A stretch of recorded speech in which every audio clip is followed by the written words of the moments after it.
Notre congrès doit être un grand moment démocratique. Déjà, nous avons un débat passionnant. Comme communiste, j'en suis fier.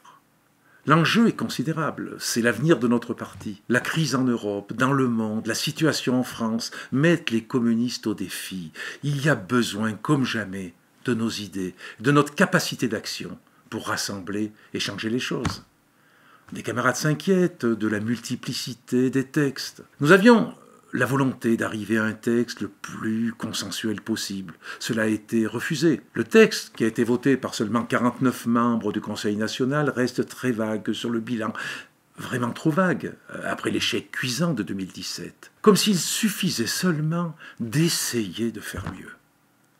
C'est pourquoi, avec d'autres camarades, nous avons proposé une autre base commune pour un manifeste du Parti communiste du XXIe siècle. C'est pour moi un engagement sans précédent. Mais j'ai considéré que c'était l'existence même de notre parti qui était menacée. Ce que je pense, ce que nous pensons, c'est qu'il faut partir d'un bilan précis pour fixer un nouveau cap politique, mobilisateur pour notre parti. Il faut pour cela sortir du suivisme et de l'effacement qui ont conduit à l'échec. Il y a besoin des idées, des propositions communistes pour aider au développement des luttes. Elles sont indispensables pour des rassemblements solides. Elles sont incontournables pour permettre des changements à gauche. Prenons, pour exemple, le coût du capital et l'utilisation de l'argent.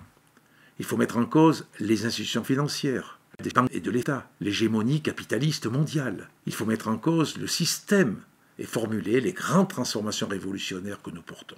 Il en est de même pour l'écologie, il en est de même pour le féminisme. Pour renforcer notre action, pour en faire des sujets prioritaires, pour en élargir les exigences, il faut vraiment changer la production, la consommation, les rapports sociaux. Dans ces domaines-là, comme tant d'autres, il nous faut renforcer le besoin de révolution. Le début de campagne de Ian Brossat porte les idées communistes dans le débat européen. Par exemple, la mise en cause de la Banque centrale européenne. Plus largement, nos propositions pour une autre construction européenne. Cette ambition ne doit pas être contredite après le Congrès par des choix conduisant à un nouvel effacement de notre parti. En faisant du manifeste notre base commune, nous nous donnerons les moyens d'un débat serein, fraternel, un débat aboutissant à des choix clairs de réorientation, au lieu d'un texte laissant carte blanche à des zigzags et à des choix qui diviseraient.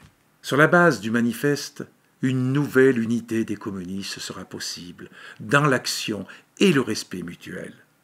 Elle se concrétise déjà par la diversité des signataires et des soutiens. Le manifeste, c'est vraiment le vote utile pour que ça bouge au Parti communiste français.